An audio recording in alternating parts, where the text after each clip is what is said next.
Révélation initiale, âme du Mashiach, mission, bouleversement des nations. Le sujet du Mashiach et de sa venue est vaste, avec beaucoup d'écrits.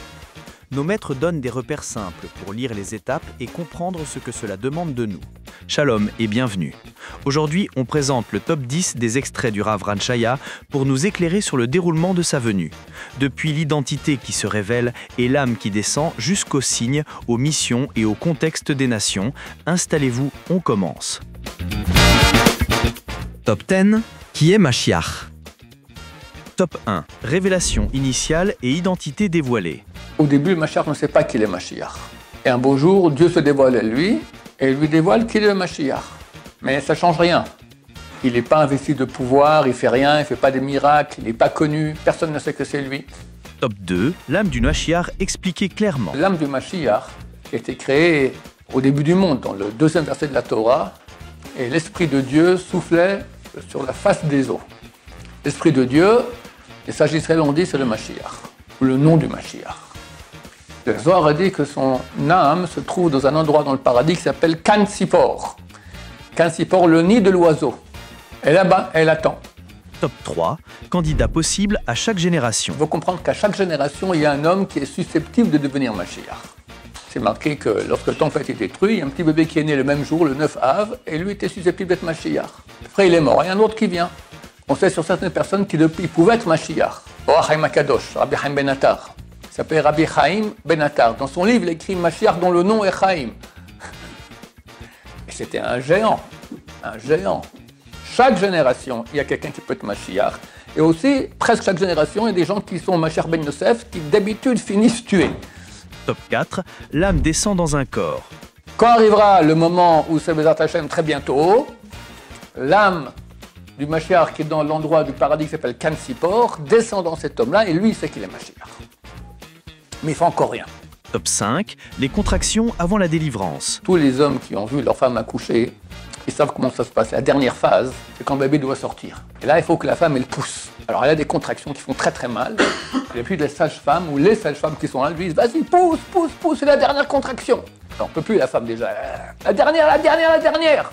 Elle pousse, elle pousse, elle pousse. Il n'y a rien qui se passe, le bébé n'est pas sorti. Après 1 minute 30, vient encore une autre contraction. Vas-y, pousse, pousse, pousse, c'est la dernière. Et comme ça, des fois, 1 demi-heure, 3/4 d'heure, 1 heure, 2 heures, 3 heures.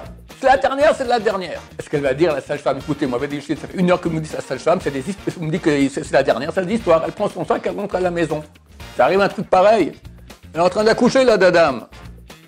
On est en train d'accoucher, il n'y a aucun doute là-dessus. Ce que l'on vient d'entendre remet les pieds sur terre. Les contractions, c'est la tension juste avant la bonne nouvelle. Elles secouent, mais elles annoncent que cela avance. On garde la tête froide et on passe à la suite. Top 6, miracles annoncés et pouvoir du Mashiach. Et dès ce moment, Dieu va faire des miracles extraordinaires. Comme Moshe Rabbeinu en Égypte. Top 7, les âmes rassemblées en lui. D'ailleurs, l'âme du Mashiach, elle contient l'âme de Moshe Rabbeinu et l'âme du roi David. Et peut-être encore d'autres âmes. C'est un peu comme Moshe Rabbeinu, d'accord? Il a fait des miracles extraordinaires en Égypte, etc. Il sort le peuple juif d'Égypte, mais c'est pas lui qui est beau, grand et fort. Lui, il dit, Venachnouma, non, qu'est-ce qu'on est? On n'est rien. D'accord, la Torah dit que nous sommes le plus humble qu'il y avait sur terre. Il se prenait pour rien du tout. Mais Dieu, par son entremise, fait des miracles extraordinaires. Top 8, 4 missions essentielles du Mashiach. C'est marqué que le Mashiach, il doit faire 4 choses pour qu'on soit certain que c'est lui. Ces 4 choses ne sont pas dans l'ordre chronologique. Reconstruire le temple de Jérusalem, ramener tous les Juifs en terre d'Israël, faire en sorte que tous les Juifs pratiquent la Torah et gagner les guerres de Gog ou Magog.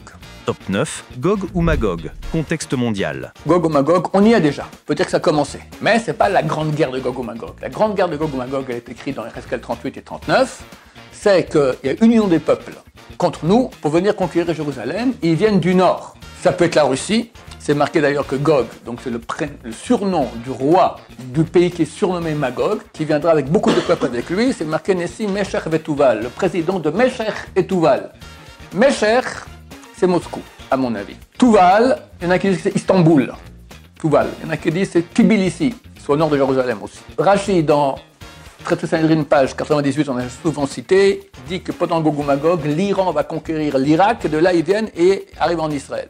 Et là, moi j'ai fait un cours où je pense que la Turquie aussi qui va s'y mettre, parce que la Turquie, ils ont un type complètement fada, j'espère qu'il ne va pas m'écouter, à la tête, qui s'appelle Erdogan, d'accord, qui est un grand antisémite, et il a une armée très puissante. C'est certain qu'il faudra que Dieu intervienne. Et Dieu intervient. Top 10, Apocalypse et dévoilement final attendu. C'est marqué comme les jours de la sortie d'Égypte, tu nous feras des miracles. La sortie d'Égypte, c'est le prototype de ce qui se passera à la fin des temps. On va être en situation de panique énorme. Et on va hurler Hachem. Et quand on a hurlé, Dieu a ouvert la mer. Et bien là aussi, il y aura des miracles extraordinaires. Dont les météorites qu'il y avait lors de le huitième fléau en Égypte. C'était Barad, des météorites. Maintenant, Pharaon, il va voir Moshe, il dit arrête, j'en peux plus. Sortez, c'est fini, je vous lâche. Bon, Moshe, il rentre, il dit halte. Tous les météorites se sont arrêtés. Et ils sont restés dans le ciel, ils attendent. Ils attendent quoi? Gog ou Magog. Là, boum, ils vont tomber sur tous nos ennemis. Entre autres, il y aura des miracles extraordinaires. Merci Rav. Grâce à ce top 10, on comprend mieux les tenants et aboutissants de la venue du Mashiach. Dites en commentaire ce que vous retenez et ce que vous avez pensé de cette vidéo. À très bientôt.